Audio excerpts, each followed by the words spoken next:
if our per pupil cost in Timberlane were the same per pupil cost as Salem has, with better academic results and just as many buildings to staff as we do, if you were to look at the per pupil cost and ours was the same as Salem's, our cost of running the district would be $6.7 million lower than it is.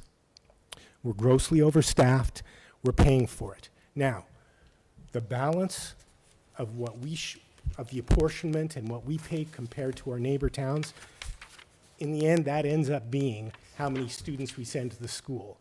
And we're having a big to-do with a warrant article we're going to tax our townspeople, assuming we vote for it in warrant. We're going to pay taxes to buy land because we're terrified about putting more students into the school and what that will mean to our taxes. But regardless of how many schools, if we're overspending to run the district, then our taxes are going to be high.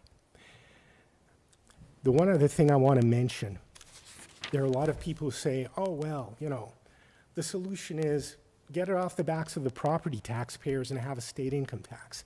This is a kind of an interesting situation we're in now because 4 towns are going to be voting on budget.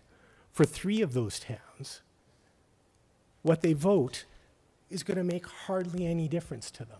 Their taxes are going to go up 1% or down 2%. It's going to make hardly any difference to them. For us, either way, whichever way it goes, we're in for 10% or maybe more. So for the other 3 towns in the district, it's almost like they've got that nirvana of having a statewide income tax. Because why do people want a statewide income tax? Because they think someone else is going to pay. They think someone else is going to pay. And now we've got a situation this year where 3 towns think someone else is going to pay. Now, is that really the way things should be running? Is that a solution to anything? The problem is that we're spending too much on the schools. That's all I got. Anybody have any questions? Thank you. Thank you.